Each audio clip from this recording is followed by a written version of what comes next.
Hello दोस्तों, मैं हूं एसआर और स्वागत है आपका मेरे YouTube चैनल ड्रीम बिग मार्गदर्शन में। दोस्तों, आपने तो ये सुना ही होगा कि इंतज़ार करने वाले को बस उतना ही मिलता है जितना कोशिश करने वाले छोड़ देते हैं। APJ अब्दुल कलाम जी की ये लाइनें हमें कुछ सोच विचार करने पर मजबूर कर देते हैं। जब भी बात आती है कोशिश करने की तो हमें याद आती है कबीरदास जी की वो लाइनें जिसमें वो कहते हैं कि करत करत अभ्यास ते जड़मती होत सुजान, रसरी आवत जागते सिल पर पड़त निशान। यानी कि रस्सी की लगातार रगड़ से पत्थर जैसे कठोर वस्तु पर भी निशान पड़ जाते हैं। तो फिर लगातार प्रयास से कोई मूर्ख बुद्धिमान क्यों नहीं बन सकता। कहने का मतलब ये है कि लगातार प्रयास करने से मूर्ख कम योग्यता वाला व्यक्ति भी बड़े से बड़ा लक्ष्य पा सकता है। दोस्तों, खरगोश और कछुए की कहानी तो आपने सुनी ही होगी, जिस कहानी में खरगोश ये सोचकर सो जाता है कि कछुआ धीमी चाल वाला है और वो रेस कभी नहीं जीत पाएगा। लेकिन होता क्या है, अंत में वही धीमी चाल वाला कछुआ रेस जीत जाता है।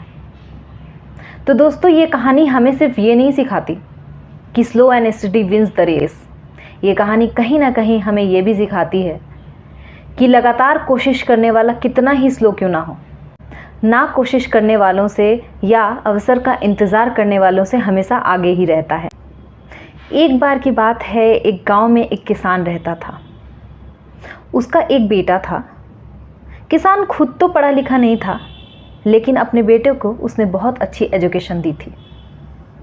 लेकिन दिक्कत ये थी कि जब भी वो अपने बेटे से कहता कि बेटा कुछ काम कर लो, तो वो ये कहता कि जब भी मौका मिलेगा चौका मार दूंगा।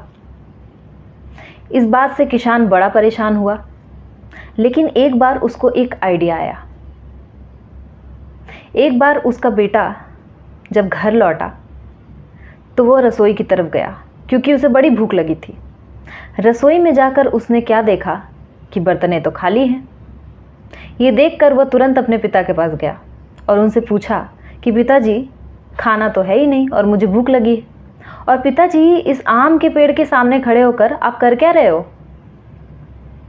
इस पर किसान ने कहा कि बेटा, मैं आम देख रहा हूँ और ये सोच रहा हूँ कि ये आम जो है वो रस कब देगा।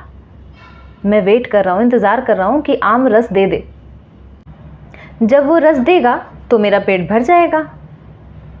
तो दोस्तों, कहने का मतलब ये है कि जिस तरह से आम खुद रस नहीं दे सकता, आपको रस निकालना पड़ता है, उसी तरह से ज़िंदगी भी आपको मनचाही चीज़ ऐसे ही नहीं देगी। उसके लिए आपको कोशिश करनी पड़ेगी।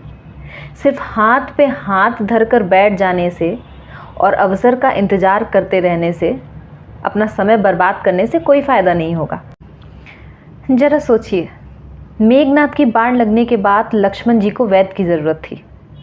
अगर वहाँ लोग हाथ पे हाथ धरे बैठे रहते और अवसर की तलाश करते, अवसर का इंतज़ार करते, तो क्या होता आप भी जानते हो। लेकिन उन्होंने हार नहीं मानी और हनुमान ने रावण के ही राज वैद्य सुसेन को लक्ष्मण तक पहुँचाया और उन्होंने संजीवनी बूटी बताई, जिसके कारण हनुमान जी वो संजीवनी बूटी लाए और तब जाकर लक्ष्मण को जीवन दान मिला। मतलब कि ये दोस्तों कि आप जो पाना चाहते हैं उसके लिए आज ही से तैयारी शुरू कीजिए। उसके लिए एफर्ट डालिए। मौके के आने का इंतज़ार मत कीजिए। अपने हर एक सेकंड को मौका बनाइए।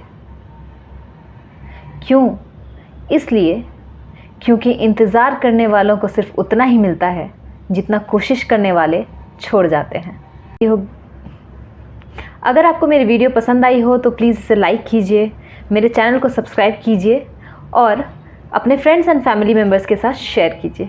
Thank you.